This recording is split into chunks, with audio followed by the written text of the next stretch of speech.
Nurjahan is entrepreneur, master chef, and founder member of Zaikai Nizamuddin. Mohit Valecha, national coordinator, Indian Hawkers Alliance. Mohit Valecha is a social activist and former street food vendor who has been working on advancing rights and livelihoods of street food vendors in Delhi and other states.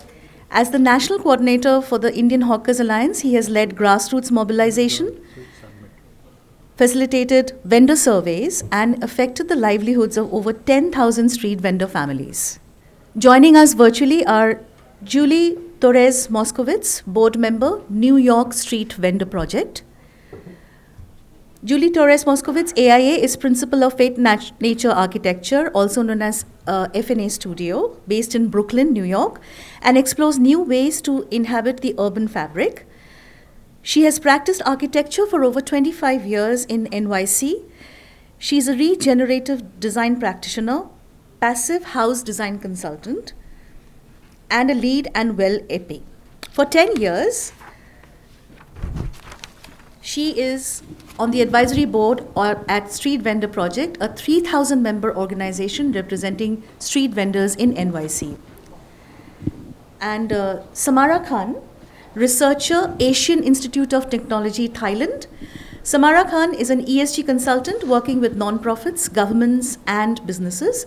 She is currently undertaking a master's in agribusiness management at AIT Thailand, where her research focuses on food waste management in Bangkok's food tourism sector, which includes street food vendors in the city. Over to you, Om. Thank you, Aditi.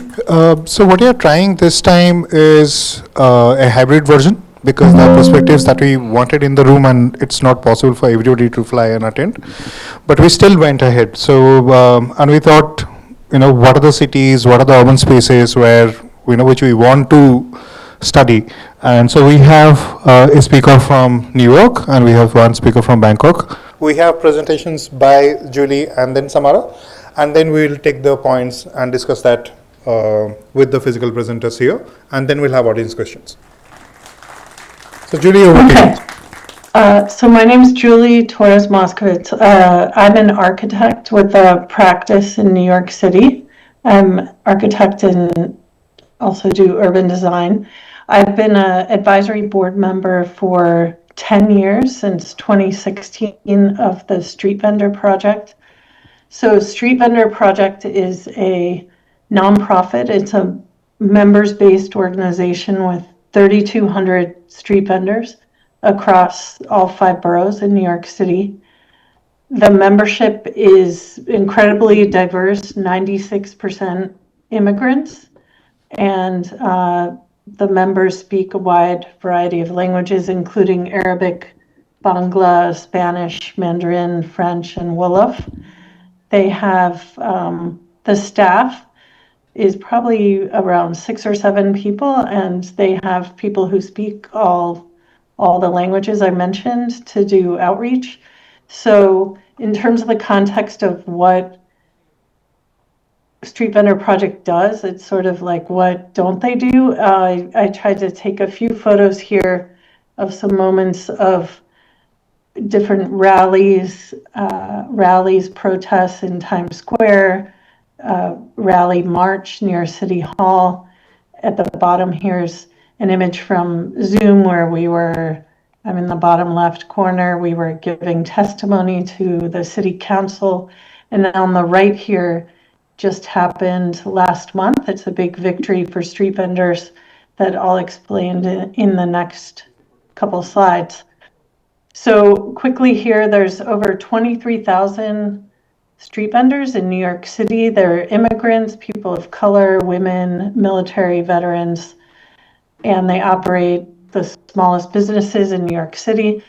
Lots of revenue generated from them, $71.2 million from local, state, and federal tax. And important to note, the vendors contribute probably over $293 million to the city's economy, and provide and support thousands of jobs in the city. I also wanted to mention that street vendor projects within an umbrella of an organization called Urban Justice Center that probably has, I think, probably around 30 other entities with underneath it, and they share an office in Lower Manhattan. So some of the issues and challenges of the vending system have been caps on licenses and permits, and strict placement rules for where vendors can be, and a lack of investments, resources, and heavy enforcement by agencies. I'm going to run through this quickly, the brief history of street vending, but I just want to focus on the right side of the screen, because we have on the left is the timeline from when vending started in the 1880s. But what I think is really critical here is recently the work that Street Vendor Project's been doing. It's grown in membership. It started 25 years ago. It's grown in membership by over 1,000 more members in the last year. And in 1983 and 1979 were our last licenses were issued in New York City. We've lived with only 853 licenses that were available to 23,000 vendors, and it caused an underground market and lots of difficult situations for vendors to deal with, because they were left vulnerable to ticketing and different kinds of criminalization on the street from different kinds of city agencies. So an important victory is 2026. This just happened. In 2021, we gained Intro 1116, which was giving 4,000 more vendor licenses over 10 years. That's been slow to happen, but meanwhile, vendors kept pushing, vendors and vendor advocates. So in 2026, we won a huge package of bill reform that's going to allow 23,500 new licenses over, I think it's also over 10 years. I'm not positive. But what it's going to bring is decriminalizing vending, bringing justice and equity to the 96% immigrants that are the street vendors. Only civil penalties can occur for ticketing for vendors instead of criminal violations or misdemeanors that affect their immigration status. And this has the potential to fix the broken system, the underground market for licenses, and where women are particularly vulnerable, which I could explain maybe during our Q&A session. There have been 20-year wait lists to get licenses, and now that I mentioned there's around 22,000 vendors. Now they'll all be able to apply for licenses. The New York City created an Office of Street Vendor Services under the New York City SBS, which is our Small Business Services Department. And it was just announced that the co-director of Street Vendor Project, it was named head of the new city agency that's going to oversee street vendors. So Karina Kaufman Gutierrez is going to start May 1st in that new city agency. This is 47 years of fighting to get this passed, but since 2021, it's been a real big push of all the vendors and allies to be in the streets, to meet with politicians, to build bridges and get the vending bill package to pass. The next 3 slides, just quickly, because I am an architect and I also teach at different universities, Syracuse University and Pratt Institute. Both Syracuse is in Syracuse, New York, but I teach in the New York City building that they have. So this here is diagrams that we showed of making vendor street regulations visible.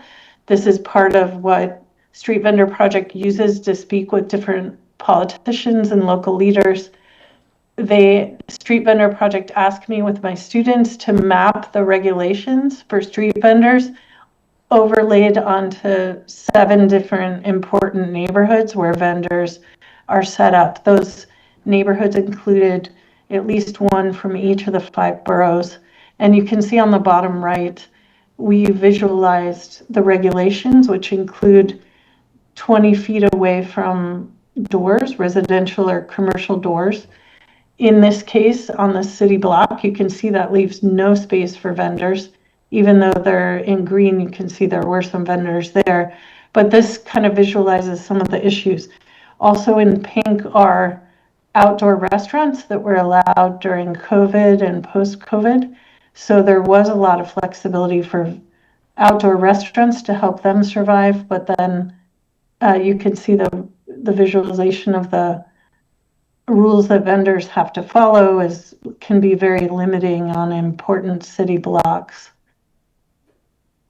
And then here's a couple other advocacy and envisioning sessions we had either through my architecture office working with Street Vendor Project or universities. In the upper left is Corona Queens. It's a vendor plaza that was organized by vendors during COVID, and officials in the Queens EDC, Economic Development Council, allowed vendors to apply. This drawing here is, I helped them with the fire safety permit that they needed, but the vendors here run their own market. And I think it allows for two different time periods, like morning to evening, with 2 different vendors in each of these locations. They sell retail or have food at this popular plaza in Queens. The bottom left are envisioning social justice commissaries where vendors can have kitchen space to experiment with recipes. On the right, next to that is open streets, where during COVID, when it was allowed to have restaurants on the street, we advocated to also have vendors with places on the street that was able to have seating and recycling and washing of hands. And so this was a rendering we did. And on the right is, this is my last slide, is a visualization for Women Vendors Cooperative that was going to be a project in 6 empty spaces within a large subway facility at 74th and Roosevelt in Jackson Heights, Queens. This was with local politicians, Street Vendor Project, and the MTA. We visualized these spaces, and we thought for women to make use of the empty commercial space, but also have safety and a network for themselves. This unfortunately didn't come to pass as COVID set in, and we had to focus on other things. But that's... Thank you, Julie. But before I go ahead with my questions, so if you have not met Noorjahan, you should have. Noorjahan is from. So I'll speak. I think online, offline भी कर रहे हैं, तो फिर Hindi English भी कर ही लेते हैं. So नूरजहान जायका निज़ामुद्दीन से हैं. उनकी कहानी वो खुद बड़े अच्छे तरीके से बताते हैं, तो फिर मैं उसकी कोशिश तो नहीं करूँगा. तो आपको अगर संक्षेप में बताना हो कि मतलब जायका निज़ामुद्दीन कैसे स्टार्ट हुआ, सफ़र आपका कैसा रहा. अस्सलाम वालेकुम सबको, नमस्कार. मेरा नाम नूरजहां है और मैं जायका निज़ामुद्दीन कंपनी LLP कंपनी की पार्टनर एंड शेयर होल्डर हूँ. सो जायका निज़ामुद्दीन बेसिकली एक विमेन एंटरप्राइज़ है जिसमें 11 महिलाएं मिलकर हम काम करते हैं. सो हमारा जो ग्रुप स्टार्ट हुआ था, हमारा ग्रुप 2010 में आगा खान ट्रस्ट फॉर कल्चर की मदद से एक सर्वे किया गया था निज़ामुद्दीन बस्ती में, जिसमें 75% वहाँ के जो बच्चे हैं वो माल नरिश्ड पाए गए थे. फिर वहाँ की मदर्स को बुला के उनके साथ मीटिंग की गई. ऑब्वियसली वो मदर्स हम ही थे कि माल नरिशमेंट का जो कारण है वो क्या है. सो मदर्स के साथ जब मीटिंग हुई तो पता चला सब माएँ वर्किंग थी वहाँ की और खाना वगैरह सब ठीक था, बट बच्चे खाने के बीच में जो जंक फूड खाते थे, चिप्स वगैरह जो खाते थे, वो उनके माल नरिशमेंट का कारण था. फिर आगा खान ट्रस्ट फॉर कल्चर अलग अलग कंपोनेंट में काम करते हैं, लाइवलीहुड में, सैनिटेशन में, एजुकेशन में, हेल्थ में. हेल्थ के माध्यम से हमें ट्रेनिंग दी गई कि हम बच्चों को न्यूट्रिशियस स्नैक्स कैसे खिला सकते हैं. फिर हमें ट्रेन किया गया और फिर हमने न्यूट्रिशियस स्नैक्स बनाना घर में शुरू किया। जैसे आटा बेसन मिक्स करके एक लड्डू बनाया हमने, चिड़वा का नमकीन बनाया जो बच्चों को खाने के बीच बीच में दिया जाए। हमारे ग्रुप को बनाने का दूसरा जो कारण था वो महिलाओं की अर्निंग का था।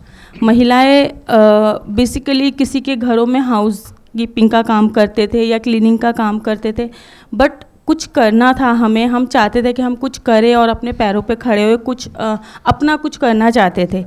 तो दो कारणों की वजह से हमारा ग्रुप बनाया गया, एक बच्चों के मालनरिशमेंट के ऊपर और वहाँ की महिलाओं का लाइवलीहुड हो सके।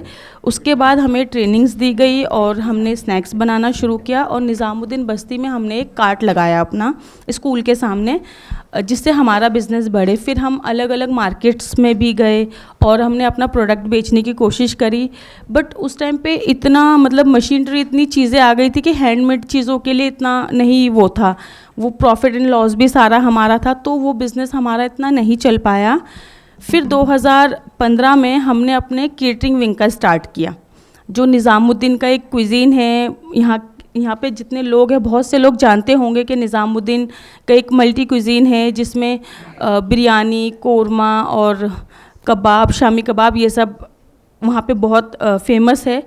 और हमें भी ये सब चीज़ें आती थी बनानी, बट हमें नहीं पता था कि हम इस चीज़ को लेके कर सकते हैं काम। 700 साल पुराना एक कल्चर है निज़ामुद्दीन का, जो हमारी नानी दादी के हाथों की रेसिपीज़ है वो जनरेशन दर जनरेशन हम तक भी आई।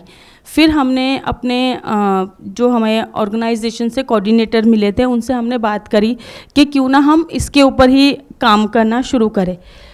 निज़ामुद्दीन बस्ती में हर साल नवंबर में आगा खान ट्रस्ट फॉर कल्चर के द्वारा एक मेला ऑर्गेनाइज़ किया जाता था, अपनी बस्ती मेला। फिर हमने वहाँ पे हमारे एक कोलीग ने हमें बताया कि आप लोग वहाँ पे पार्टिसिपेट करो तो आपको शायद वहाँ से अच्छा रिस्पांस मिले।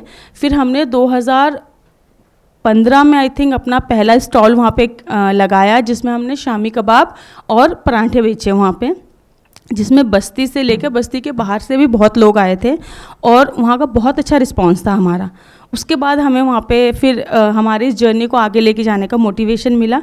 फिर 2015 से हमने अपना केटरिंग विंग का स्टार्ट किया। जब हमने स्टार्ट किया था तो जायका निज़ामुद्दीन एक एसएचजी ग्रुप था। फिर हमने काम किया और मेहनत करी, हमारे ऑर्गेनाइजेशन ने भी हमें बहुत सपोर्ट किया। फिर हमने जैसे हमारा काम थोड़ा बढ़ा, फिर हमने एलएलपी कंपनी में अपने ग्रुप को रजिस्टर्ड किया। Thank you. हमारे पास दो लोग हैं स्टेज पे, एक नूरजहां जो एंटरप्रेन्योर हैं जिनकी कहानी आपने सुनी, जो आगा खान फाउंडेशन के साथ काम करते हैं। उसमें एक है कि क्या आगा खान फाउंडेशन अगर नहीं होता क्या ये हो सकता, वो बाद में आएंगे उस पर। लेकिन जो हम बोलते हैं कि एक ऑर्गेनाइजेशन, एक प्लेटफॉर्म मिसिंग होता है when you are a street food vendor, उसमें फिर मोहित जी आते हैं। ये हमने देखा है कि इंडिया में बहुत कम ऑर्गेनाइजेशंस हैं, जैसे हमने स्ट्रीट फूड वेंडर प्रोजेक्ट देखा न्यूयॉर्क का। अगर हैं भी तो क्या हम उस लेवल तक अपनी बात सुना पा रहे हैं, क्या एक्टिविज़म का उस तरह का असर हुआ है। हम दोनों चीज़ों के बारे में बात करेंगे कि ऑर्गेनाइजेशन किस तरह की होनी चाहिए, मदद किस तरह की मिलनी चाहिए, और स्ट्रीट फूड वेंडर को जनरली प्रॉब्लम्स क्या होती हैं। लेकिन फिर आपका, अगर आप अपने एसोसिएशन के बारे में बात करें कि अभी तक का जर्नी कैसा रहा है। सभी साथियों को जिंदाबाद। मेरा नाम मोहित वलेचा है और मैं इंडियन हॉकर्स अलायंस भारतीय पथ विक्रेता महासंघ से हूँ, जो कि देश भर के 11 राज्यों में हमारा संगठन है। और हमारी लड़ाई अभी तक चल रही है पिछले 12 सालों से, और वो 12 सालों से क्यों चल रही है वो मैं आपको बताऊंगा। उससे पहले की भी लड़ाई रही है। पहली बात तो स्ट्रीट वेंडर जिनकी हम बात कर रहे हैं उसमें फूड वेंडर्स भी है और बाकी और फ्रूट वेजिटेबल वेंडर्स भी है और रोज़मर्रा की चीज़ें बेचने वाले सामान वो भी है।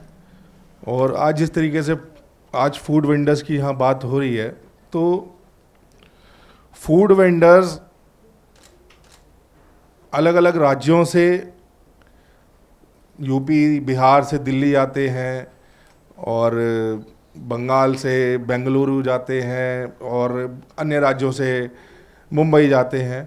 तो वो वहाँ जाकर सिर्फ अपना रोज़ी रोटी नहीं चलाते, वो अपने शहरों का, अपने राज्यों का स्वाद वहाँ लेकर जाते हैं। साथ ही साथ पूरा का पूरा कल्चर वहाँ लेकर जाते हैं, और उनके खाने से, वो जो खाना बेचते हैं सड़कों पर, उससे समाज को जोड़ने का काम करते हैं।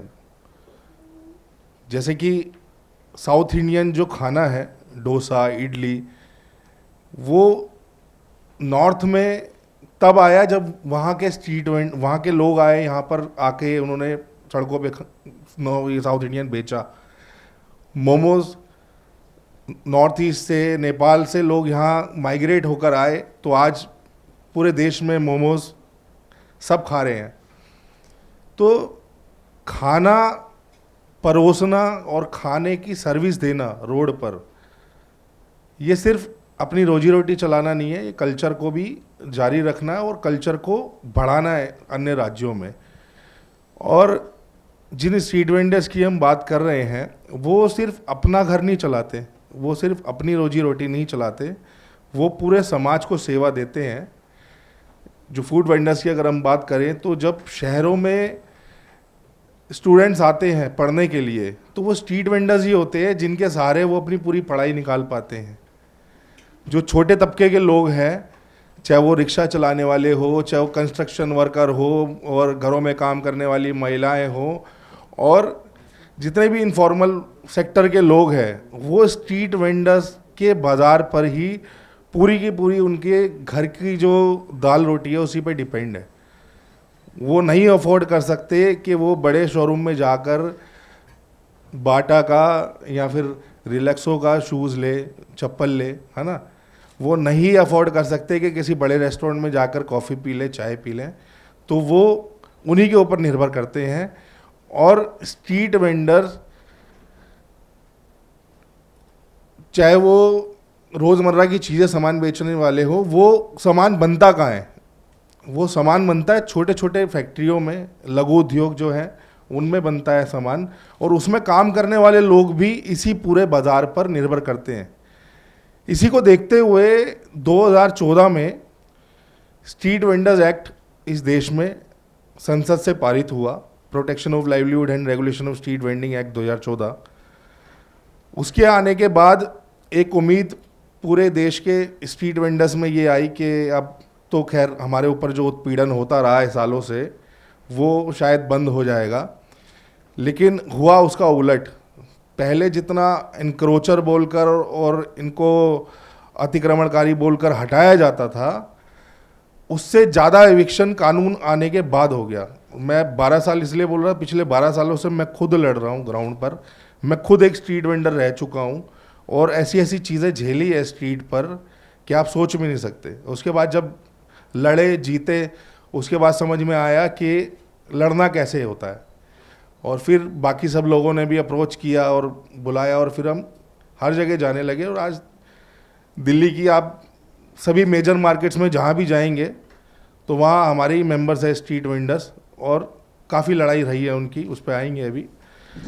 मेन बात ये है कि इतना सब कुछ होने के बाद आपको मैं बता दूं कि 90% जो हमारे देश के 90% लोग इस स्ट्रीट वेंडर्स के बाज़ार पर ही निर्भर करते हैं। अगर ये बाज़ार बंद हो गया तो इन लोगों का मतलब रोटी खाना भी मुश्किल हो जाएगा।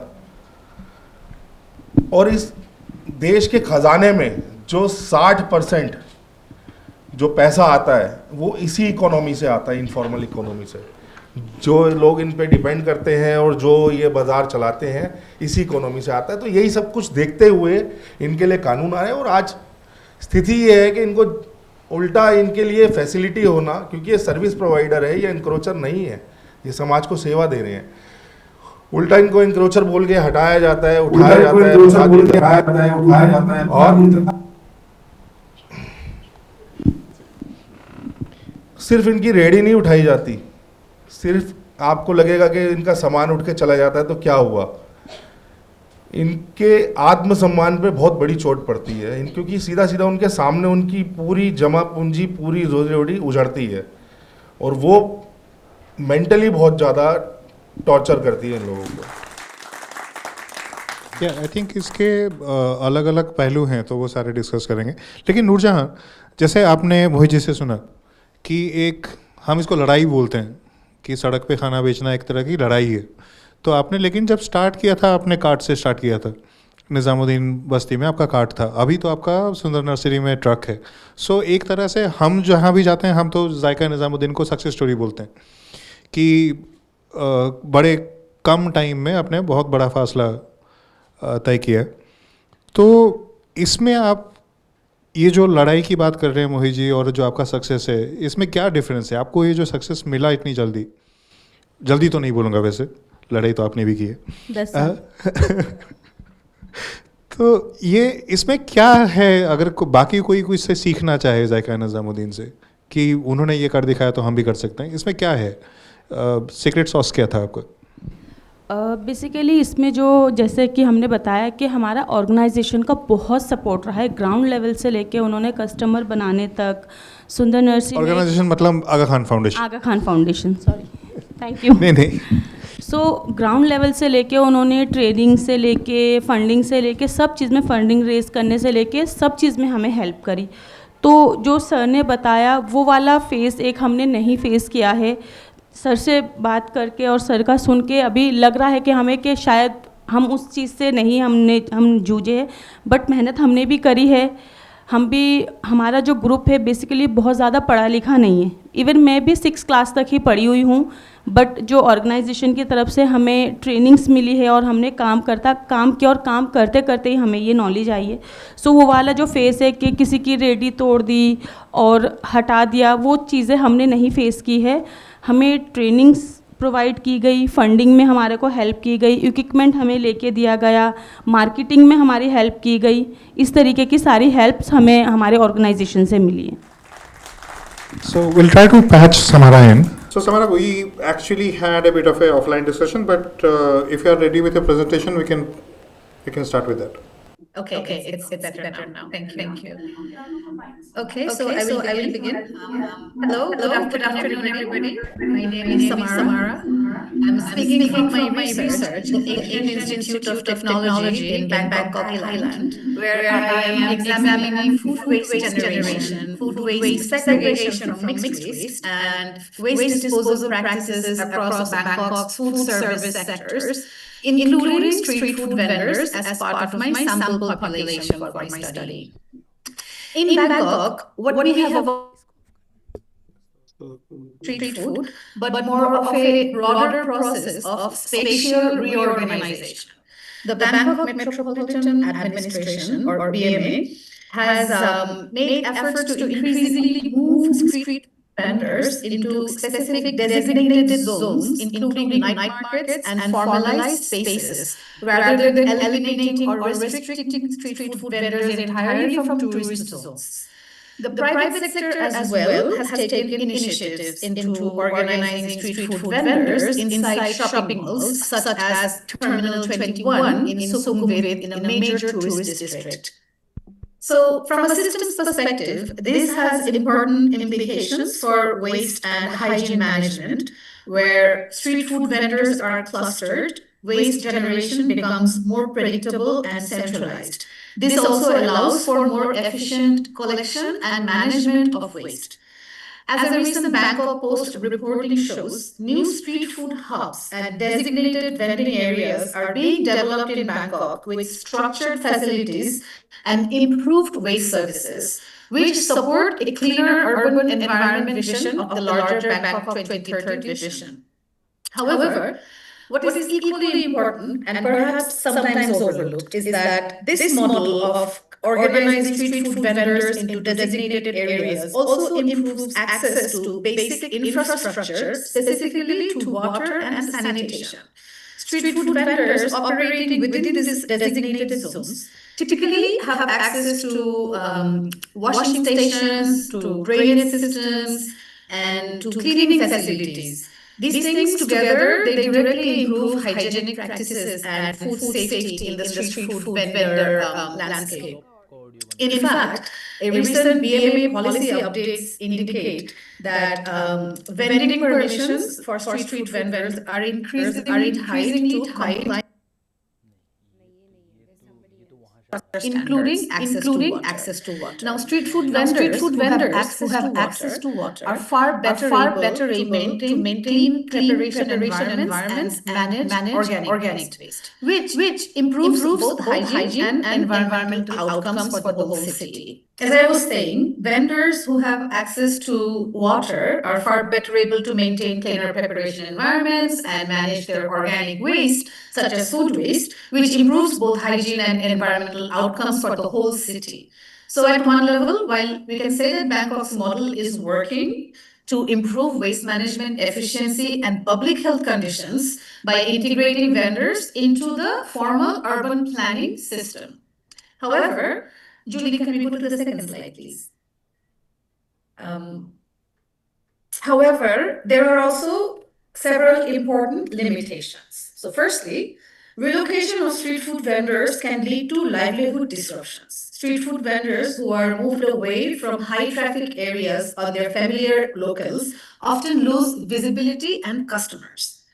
And a recent Bangkok Post coverage also highlights that many street food vendors experience significant economic adjustment and when relocated, and some even struggle to sustain their businesses and many exit. Secondly, access to infrastructure is uneven. Street food vendors who are inside the formal zones benefit from waste services and water access of the city corporations. But those vendors, the smaller informal street food vendors who are more vulnerable, may remain outside these systems, and they often lack even the basic facilities. Now, this creates a form of urban inequality within the service provision. And thirdly, the system also introduces a cost and compliance barrier. Entry into the formal vending zones often requires the street food vendors to obtain permits, process fees, and adherence to regulations. These can exclude the smaller and the more vulnerable vendors completely out of the system. And finally, and this comes directly from my fieldwork, is that the infrastructure alone does not guarantee improved outcomes. Even in the organized zones, food waste is still often mixed in with other waste, and hygiene practices do vary across various vending stations. But as urban system studies in Southeast Asia also show that effective waste management and sanitation depend not only on infrastructure, but equally and maybe perhaps as importantly, on behavioral change and sustained engagement.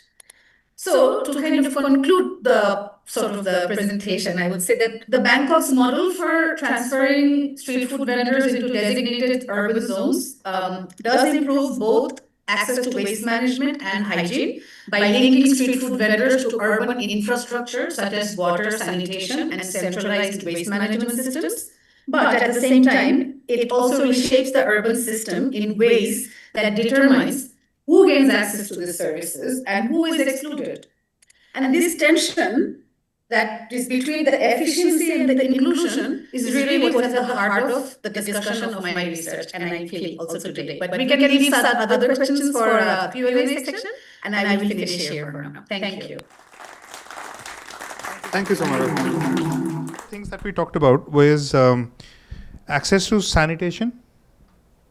वो एक service के हिसाब से हमारे यहाँ sanitation service I think sanitation and also Julie spoke about how street food is more difficult for women so Noorjahan दो सवाल हैं आप दोनों से ही दोनों सवाल हैं कि एक तो सुंदर नर्सरी में कम से कम बाथरूम टॉयलेट एक्सेस है वगैरह वगैरह लेकिन अगर आप निज़ामुद्दीन से बाहर कहीं अगर सोचें कि या फिर जो औरतें सड़क के ऊपर अगर स्ट्रीट वेंडिंग करती हैं तो उनके लिए किसी भी तरह का सर्विस ना मिलना चाहे वो पानी हो चाहे वो टॉयलेट हो चाहे मेडिकल सर्विसेज हो चाहे मेडिकल सर्विस तो बहुत आगे की बात कर ली मैंने सो इसमें आप दोनों का क्या नज़रिया है कि मतलब ये तो हम मानते ही नहीं है कि ये मिलेगा लेकिन जैसे हमने यहाँ पे देखा जूली ने बोला कि 47 ईयर्स की लड़ाई है तो हमने शायद वो 50 साल की लड़ाई की नहीं है अभी स्ट्रीट फूड राइट्स के लिए बट क्या नज़रिया है आपका कि हम कहाँ पे हैं उस 47 ईयर्स की जर्नी में देखिए जहाँ तक बात है दिल्ली के हर बाज़ारों की तो मैंने जिस तरीके से बताया कि उनको नगर निगम और पुलिस और ये सब तो झेलना पड़ता ही है साथ में क्लाइमेट की मार भी झेलनी पड़ती है उनको धूप में बारिश में आंधी तूफान हर समय वहीं बैठना पड़ता है और इससे फ़र्क इतना पड़ता है उनकी बॉडी के ऊपर। और आपने जिस तरीके से बोला कि साथ में सुविधाएं नहीं है उनके लिए, पीने के लिए साफ़ पानी नहीं है, पानी भी उनको ख़रीद के पीना पड़ता है। और महिला स्ट्रीट वेंडर्स की जहाँ तक बात करें तो हमारी लाल किले पे कुछ महिलाएं हैं, मैं उनसे बात कर रहा था एक बार। मेरी वाइफ यहाँ मौजूद है रागनी, वो महिला स्ट्रीट वेंडर्स को काफ़ी अच्छे से यूनाइट कर रही है दिल्ली में। और उन बातों में काफ़ी चीज़ें निकल के आई कि उन महिलाओं ने बताया कि हम अगर टॉयलेट आता भी है ना तो हम जाते नहीं है, यूरिन पास करने नहीं जाते हैं, क्योंकि हमें डर है कि कहीं पीछे से कोई हमारा सामान उठा के ना ले जाए, कोई एनक्रोचमेंट ड्राइव के नाम पे हमारा सामान ना उठा ले, या हमारी जगह पे कोई और ना बैठ जाए। तो हम पानी भी नहीं पीते हैं पूरा पूरा दिन ताकि हमें टॉयलेट ना जाना पड़े। और टॉयलेट है इतना दूर कि हम जितनी देर में जाएंगे उतनी देर में हमारा कोई कस्टमर भी निकल सकता है, और वहाँ भी पैसे दे के आने होते हैं, 5 रुपये 10 रुपये टॉयलेट वाले भी पे एंड यूज़ के नाम पे लेते हैं। तो क्लाइमेट की मार भी झेल रहे हैं ये, सर्विस के नाम पे इनको कुछ नहीं मिल रहा।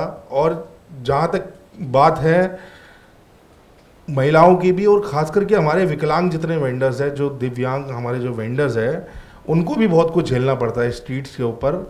वो किस तरीके से मैनेज करते हैं ये सब चीज़ें आप सोच भी नहीं सकते हैं। आपके आउटलेट्स में मैंने हमेशा देखा है, बीट द फूड ट्रक हो कि आपने हमेशा साफ़ सफाई पे काफ़ी गौर किया है। सो आपको क्या लगता है कि ये हर स्ट्रीट वेंडर का खुद की जिम्मेदारी है कि वो सफाई मेंटेन करे, या फिर इसमें म्यूनसिपैलिटी या फिर सरकार का भी कोई रोल है? जहाँ तक अपने बिजनेस की बात है, उसमें चाहे हमारा सुंदर नर्सरी का कार्ट हो या किसी का इस्टेब्लिश रेस्टोरेंट हो या कोई स्ट्रीट फूड वेंडर है, अपने स्पेस की, नॉट पूरा वो जगह, क्योंकि वो तो एक म्यूनसिपालिटी का ही काम है, बट जो हम अपना बिजनेस रन कर रहे उसकी सफाई की जिम्मेदारी हमारी खुद की है, क्योंकि उससे हमारा बिजनेस डेवलप होगा। जितनी हम हाइजीन को प्रायोरिटी देंगे, जितनी हम अपनी चीज़ों को स्टैंडर्डाइज करेंगे, तो उससे हमारा ही फ़ायदा है और हमारा ही बिजनेस डेवलप होगा। आई थिंक फाइनली एक जो अमल सर ने कहा था कि एनर्जी को लेके कि स्ट्रीट फूड में अभी जैसे पिछले कुछ महीनों से आप एलपीजी क्राइसिस आप देख रहे हैं, सो आप लोगों में और आपके एसोसिएशन के मेंबर्स में भी नज़रिया अभी क्या है कि ये एक छोटा सा प्रॉब्लम है जो टल जाएगा, या फिर कोई इंटरेस्ट है कि अगर कोई लॉन्ग टर्म सोल्यूशन आए जो एलपीजी से हट के हो, या फिर काफ़ी कुछ इलेक्ट्रिसिटी की जो हम कन्वेक्शन वगैरह तो शायद स्ट्रीट पे पॉसिबल नहीं है, लेकिन अगर कोई सोल्यूशन मिले, क्या उसके लिए कोई उत्साह है लोगों में, या कि वापस एलपीजी महंगा हो हम उसी से चलेंगे? फ़िलहाल अभी उनको उतनी दूर की नज़र नहीं है कि वो उस बारे में सोचे कि आगे हो सकता है कि हमें शिफ्ट होना पड़े किसी और अल्टरनेट माध्यम पे, जिसके माध्यम से हम खाना पका सकें। लेकिन इस समय घर वापस बहुत लोग चले गए हैं इस वजह से, क्योंकि एलपीजी नहीं मिल रहा है। तो स्ट्रीट फूड वेंडर्स में ज़्यादातर लोग जो नहीं अफोर्ड कर पा रहे हैं, जो नहीं अपने रेट बढ़ा सकते, या उनको ये डर है कि हम रेट बढ़ा देंगे तो हमारा नुकसान होगा और काम में जो हमारी पूंजी है वो भी नहीं निकलेगी, तो वो अपने घर चले गए हैं। और बाकी जो लोग अभी सर्वाइव कर रहे हैं जैसे तैसे 5-10 रुपये बढ़ाकर, और 3-3 हज़ार 4-4 हज़ार रुपये का सिलेंडर आज लेना पड़ रहा है उन्हें। तो अल्टरनेट पे कुछ लोग आ गए हैं, कुछ लोग कोयले का भी इस्तेमाल कर रहे हैं। जैसे जो लोग सुबह के समय खाना बनाकर लेके जाते हैं तो वो कोयले पे कई लोग मैंने देखा शिफ्ट हुए हैं। लेकिन हाँ, समय बढ़ गया है, जहाँ उनको आधा घंटा 1 घंटा लगता था वहाँ उनको 3-4 घंटे लग जाते हैं पूरा का पूरा प्रेपरेशन और बनाने में ही। और कॉस्ट भी आसपास ही है, कोई ऐसा ज़्यादा फ़र्क पड़ता नहीं है कोयला यूज़ करने से, और वो क्लाइमेट के लिए भी सही नहीं है, तो वो ऑप्शन तो नहीं है। बाकी मैं थोड़ा सा, अगर आप 1 मिनट का टाइम दे तो मैं बताऊंगा कि इसके अंदर सॉल्यूशन क्या हो सकता है और क्या होना चाहिए। एक्चुअली जो इनके लिए कानून बना, protection of livelihood and regulation of street vending 2014 में, उसके तहत हर राज्य को नियम बनाने थे और योजना बनानी थी और टाउन वेंडिंग कमेटीज़ बनानी थी। और टाउन वेंडिंग कमेटीज़ का काम था कि सबका स्ट्रीट वेंडर्स का सर्वे किया जाए, सबको वेंडिंग जोन बनाकर दिया जाए और सर्टिफिकेट ऑफ वेंडिंग और लाइसेंस के माध्यम से उनको रेगुलेट किया जाए। तो ये काम पूरे देश में अभी तक सिर्फ 10% ही हुआ है, बाकी 90% सब अभी इनफॉर्मली चल रहा है। और जो 10% हुआ भी है वो एक्ट के हिसाब से आधा आधा हुआ है, पूरी तरीके से एक्ट भी फॉलो नहीं हुआ उनमें। दिल्ली के अंदर 2017 में नियम बन गए थे, 2019 में योजना बन गई और 2019 में टाउन वेंडिंग कमेटी बन गई। दिल्ली में 75,000 के लगभग लोगों का सर्वे 2020-21 में हुआ और उन सबको सर्टिफिकेट ऑफ वेंडिंग भी मिल चुके हैं अभी। और अभी सेकंड फेज का सर्वे हुआ, उसमें कुछ 20,000 लोग और ऐड हुए हैं। लेकिन प्रॉब्लम ये है कि आज इस स्ट्रीट वेंडर एक्ट को बने हुए 12 साल हो गए, एक भी वेंडिंग जोन दिल्ली शहर में नहीं बना है। बाकी कुछ राज्यों में बने हैं, जैसे कि उड़ीसा में और छत्तीसगढ़ में, यूपी के कुछ शहरों में, और रांची एक बहुत बड़ा एग्जाम्पल है। हमारे साथी है संदीप वर्मा, जो कन्वेनर है इंडियन हॉकर्स अलायंस के, उन्होंने काफ़ी मेहनत की रांची शहर में। और रांची शहर में जब आप जाएंगे तो आप देखेंगे कि वहाँ कचहरी रोड पर वेंडर्स सालों से बैठा करते थे और आज उनके लिए बाकायदा पूरा मॉल बना कर दिया है। वहाँ पर रोड पर ही उनको जहाँ से एविक्ट किया, वहाँ पूरा अटल स्मृति वेंडर मॉल आप सर्च करेंगे गूगल पे, आपको मिल जाएगा। तो वो मल्टी स्टोरी मॉल है, उसमें मल्टी लेवल पार्किंग है, नीचे ग्राउंड फ्लोर और फर्स्ट फ्लोर स्ट्रीट वेंडर्स को दिया है, बाकी ऑफिशियल स्पेस है और बाकी चीज़ें हैं। तो ये सॉल्यूशन हुआ वहाँ। आज वहाँ पर उनके पास लाइट की भी सुविधा है, आज उनके पास पानी की भी सुविधा है, टॉयलेट की भी सुविधा है, सब सुविधा है। तो अगर वेंडिंग जोन बनाए जाए, और अभी जिस तरीके से 1 लाख के लगभग दिल्ली में सर्वे हो चुका है, वेंडिंग लाइसेंस मिल चुके हैं, तो अगर इंटेंशन सरकार की हो तो तुरंत हो सकता है कि इनके लिए वेंडिंग जोन जो है आइडेंटिफाई किए जाए और वेंडिंग जोन में सारी सुविधाओं के साथ, ऐसा नहीं कि इनको बोल दिया कि वो खाली जगह पड़ी है वहाँ जाके बैठ जाओ। वेंडिंग जोन में सारी सुविधाएं देनी है इनको, स्टोरेज देना है, पानी की सुविधा, लाइट की सुविधा, और साथ में एक क्लाइमेट फ्रेंडली माहौल में ये रह सकें, जिसके आप हीट से बच सकें, ये इनके ऊपर शेड हो, सारी चीज़ें हो। तो ये किया जाए तो इनको, अब जैसे इंडक्शन आपने बताया अच्छा एक ऑप्शन है, अगर सोलर प्लांट वहाँ लगा दिया जाए तो इंडक्शन बहुत अच्छा ऑप्शन है। साथ में अगर इस तरीके से अगर वेंडिंग जोन बनाए जाए तो बायोगैस भी एक अच्छा एक ऑप्शन है कि बायोगैस का भी एक प्लांट वेंडिंग जोन्स में लगा दिया जाए, तो वो भी एक अच्छा अल्टरनेट है।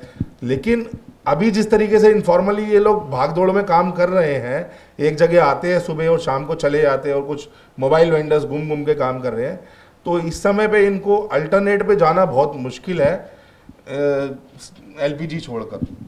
इसमें जो आपने बताया कि स्ट्रीट फूड मॉल बनाए, इसमें हमने 2 मॉडल स्टडी किए हैं। एक भूटान में है जो एग्रीकल्चर मार्केट्स हैं, जहाँ पे हर वेंडर के पास, सब्जी वाले के पास एक फ्रिज है। और जो कैंडी में श्रीलंका का मॉडल है, वहाँ पे it's actually looks like a food court but it's on the street. तो इस पे वापस आएंगे। आई गेस चर्चा तो हम लोग शाम तक कर सकते हैं, लेकिन अगर सवाल कोई हैं तो will take questions first and then come back to other things.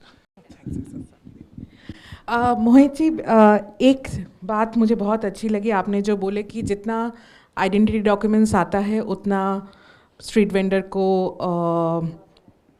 Problems भी आना जाना करते हैं। ये मैं इसीलिए बोल रही हूँ बिकॉज़ मैं रेलवेज़ में काम कर रही हूँ जो मोबाइल वेंडिंग करते हैं, राइट। स्ट्रीट फूड की जब भी बात होती है शहरों की फोकस किया जाता है, राइट, बट लोकल ट्रेन में, बस में ये भी एक इंफ्रास्ट्रक्चर है। तो एक तरफ हम जब मोबिलिटी की बात कर रहे हैं, आपको क्या ये भी लगता है कि तरह तरह के आइडेंटिटी डॉक्यूमेंट्स से स्ट्रीट वेंडर्स और भी बर्डन होते जा रहे हैं, राइट? क्योंकि IRCTC ने एक फूड वेंडिंग का कार्ड कर दिया, पर मान लीजिए मैं थोड़ा सा फल लेके बेच रही हूँ, राइट, मैं इलीगल बन जाती हूँ। तो ये लीगैलिटी इलीगैलिटी की शहर में तो एक तरह की वो है, जो इंफ्रास्ट्रक्चर वाले सिटी के ट्रांजिट पॉइंट्स में, बस स्टेशन, रेलवे स्टेशन, इनमें से आपका क्या अनुभव रहा है ये हॉकर्स को जुड़ते हुए? देखिए, ये जो स्ट्रीट वेंडर्स का जो कानून है उसमें रेलवे की जो लैंड है और रेलवे के जो हॉकर्स हैं उनको बाहर रखा गया है। रेलवे इसमें इंक्लूड नहीं है, इसीलिए IRCTC को हमने वैसे लिखा है काफ़ी इतने सालों में, और सरकार महुआ से भी हमारी कई मीटिंग्स हुई है कि रेलवे के जो स्ट्रीट वेंडर्स हैं, खास करके जो मोबाइल वेंडर्स जो ट्रेन में घूम के बेचते हैं, तो उनको भी लीगलाइज करने के लिए इसी कानून में इनको ऐड करना चाहिए। लेकिन अभी तक कुछ भी ऐसा नहीं निकल के आया है, और IRCTC अलग से पॉलिसी बना रहा है जिसकी आपने बात की, तो मैंने उसके बारे में ज़्यादा नहीं पढ़ा है, तो मैं आपको बता नहीं पाऊँगा कि वो सही है उनके लिए कि गलत है। लेकिन जो भी है, अगर प्रोटेक्शन दिया जाए इन लोगों को और उसके बाद रेगुलेट किया जाए तो कोई परेशानी नहीं है डॉक्यूमेंटेशन में, क्योंकि देखिए हक अधिकार तभी मिलेगा जब आपके कागज़ मजबूत होंगे। और कागज़ मजबूत होने से एक और चीज़ है कि जो लोगों को सिक्योरिटी का थ्रेट रहता है, जो लोग सफ़र करते हैं चाहे बस स्टेशन के माध्यम से, चाहे रेलवे स्टेशन के माध्यम से, ट्रेनों के माध्यम से, तो उनको सिक्योरिटी का भी थ्रेट रहता है कि कोई स्ट्रीट वेंडर के भेष में कोई चोर ना आ जाए, लुटेरा ना आ जाए।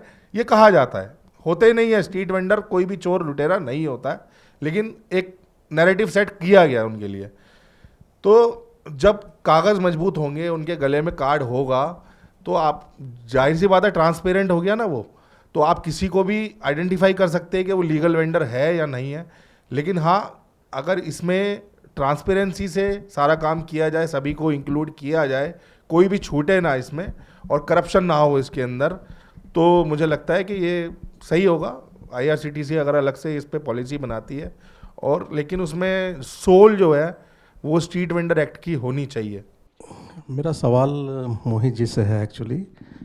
ये जो स्ट्रीट वेंडर्स का जो गवर्नमेंट का गाइडलाइन है, जैसे FSSAI का लाइसेंस होना चाहिए नंबर 1, नंबर 2 फास्टैग का डिस्प्ले बोर्ड में लोगो होना चाहिए, ये सब जो मैंडेटरी क्लॉजेस हैं, only less than 1% guideline follow हो रहे हैं एंटायर पैन इंडिया। मैं लेंथ एंड ब्रेथ ट्रैवल करता हूँ all over India, Tier 1 Tier 2 cities में। मुझे बहुत ही रेयर दिखता है ये सारा प्रोटोकॉल्स जो गवर्नमेंट ने लेड आउट किया है to generate the trust for the common users actually, who is your consumer day to day. तो इस पर आप एज ए एसोसिएशन, आपका क्या इसका नज़रिया है, ये थोड़ा सा आप अगर बताएं सबको। मेरे अपने काम के एक्सपीरियंस से बताऊंगा मैं आपको कि पिछले 11-12 सालों में कभी भी हमने किसी को फोर्स नहीं किया कि आप FSSAI का सर्टिफिकेट बनवाइए, लाइसेंस लीजिए, कभी नहीं फोर्स किया। उसका कारण है कि जब तक आपने उनको एक इंफ्रास्ट्रक्चर नहीं दिया, वेंडिंग जोन नहीं दिया, और वो सड़क पे धूल में, बारिश में, आंधी में बैठे हुए हैं, आप उनको FSSAI का सर्टिफिकेट दे दो, उसके बाद उस पर टर्म एंड कंडीशंस लागू हो जाती है स्ट्रीट वेंडर्स के ऊपर कि वो उन चीज़ों का ध्यान रखेगा जो FSSAI के नियमों में लिखा हुआ है, जैसे ही वो सर्टिफिकेट लेता है। तो मान लो सड़क पर कोई धूल के कण उड़ के आ रहे हैं उसके खाने में, या कहीं से और कुछ भी आ रहा है, तो वो जवाबदेही हो जाता है वो सर्टिफिकेट लेने के बाद, अगर उसके खाने में कुछ भी ऐसा मिलता है तो। हम किसी को भी मना भी नहीं करते हैं, हम किसी को ये भी नहीं कहते कि आपने बनवाना है, और हमारे पास FSSAI और ये फास्टैग के काफ़ी लोग आए भी कि आप अपने वेंडर्स को जोड़िए, बनवाइए, लेकिन हम इसके खिलाफ हैं, विरोध में है इसके। तो आपको लगता नहीं है कि ये हाइजीन स्टैंडर्ड्स को आप चैलेंज कर रहे हैं? नहीं, हम चैलेंज नहीं कर रहे हैं। हमें ये उम्मीद है और हमें ये मांग है सरकार से कि हमारा जो स्ट्रीट वेंडर एक्ट बना, उसके हिसाब से वेंडिंग जोन आपने बनाए नहीं। आप पहले प्रोटेक्शन देंगे या पहले आप रेगुलेशन करेंगे? ये रेगुलेशन का पार्ट है, जो आपने बोला ये रेगुलेशन का पार्ट है। तो protection of livelihood and regulation of street vending में प्रोटेक्शन पहले आता है।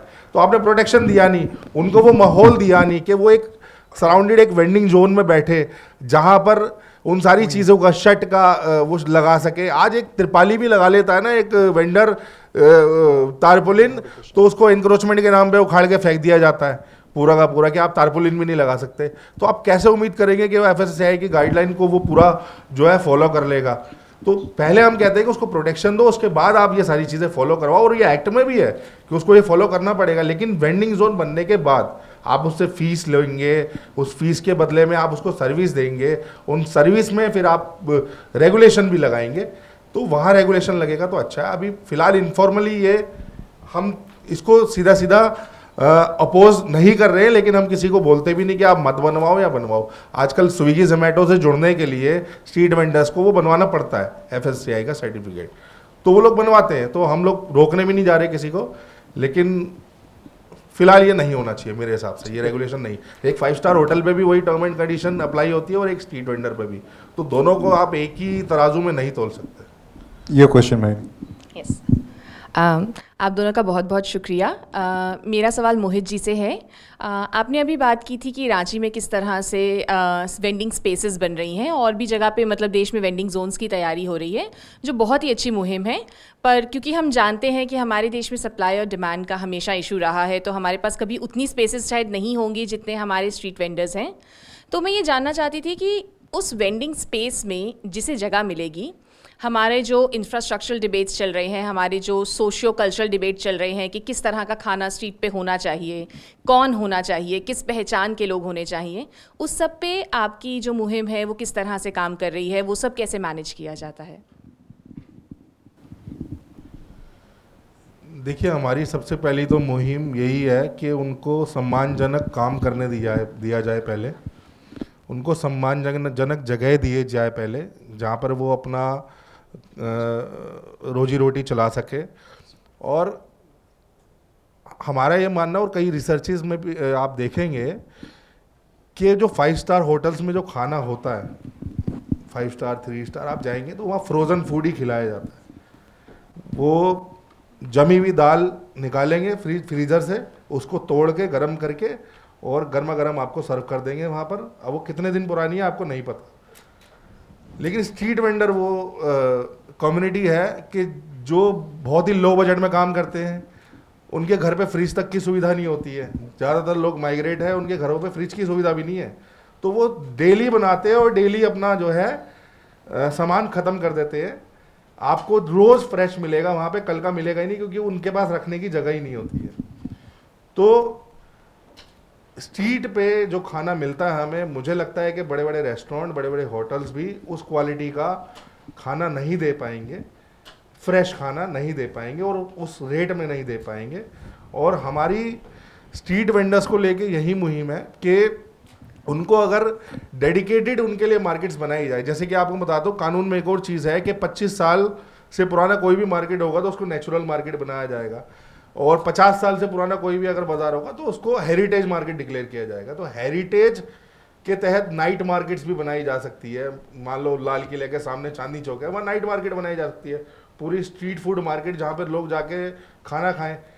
ये वेंडिंग प्लान हमने बनाया था सिटी एसपी जोन में और हमने दिया भी था, लेकिन अभी तक उस पर लागू नहीं हुआ है कुछ भी। तो हमारा स्ट्रीट फूड को लेके यही है कि उनके लिए डेडिकेटेड वेंडिंग जोन्स बनाए जाए, फूड जोन्स बनाए जाए, महिलाओं के लिए स्पेशल मार्केट्स बनाई जाए जहाँ महिलाएं खाना बना के बेच सके और बाकी अदर सामान बेच सके। I'm sorry, this is really getting interesting, but Mohit is here for lunch, so we'll catch him in the corridors, but we'll have to finish the panel.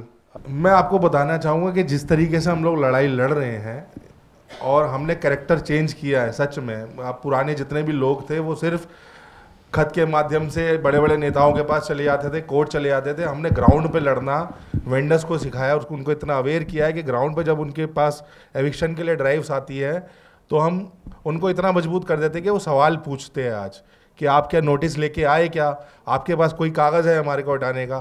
तो हमारे जितने भी मेंबर्स आपको मिलेंगे, मैंने आपको बताया तो दिल्ली के अंदर जितने भी बड़े बड़े बाजार है, सरोजनी नगर, लाजपत नगर, करोल बाग, कमला नगर, चांदनी चौक, सब जगह जाएंगे आप तो वहाँ हमारी काफ़ी लंबी लड़ाई रही है। और इस लड़ाई में ऐसा नहीं है कि हमारा बड़ा आसानी से काम हो गया। इस लड़ाई में मुझे 75 से 80 बार डिटेन किया जा चुका है, पूरा दिन थाने में बिठा के रखा गया है पिछले 10 सालों के अंदर। 13 बार हवालात काटी है, लॉकअप में रखा है, 2 बार मैं तिहाड़ जा चुका हूँ, ठीक है, इन स्ट्रीट वेंडर्स की ही लड़ाई में। तो आसान नहीं है इनके लिए लड़ना और इनके जो एक्ट, रूल और स्कीम को ज़मीन पर लागू कराना। और सरकार की बिल्कुल भी नीयत नहीं है इनको जगह देना, ये सब बड़े बड़े पूंजीपतियों को देना चाहते हैं।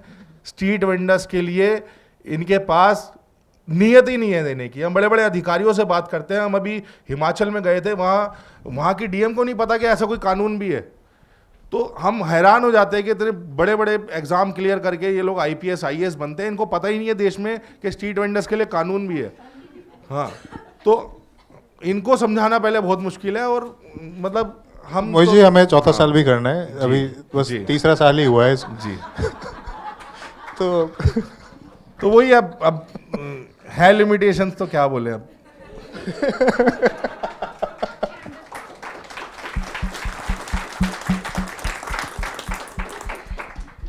Thank you, Nurjan. Thank you. Thank you. would like to thank the members of the panel and, of course, Om for moderating the session. And we've come to the end of this session, and I would like to invite Sankalp, are you here? Yes, to present a token of appreciation to the two members of the panel on the stage, Noor Jahan and Mohit Valecha. Please give them a big round of hand. And thank you, Samara, and thank you, Julie, for joining us online.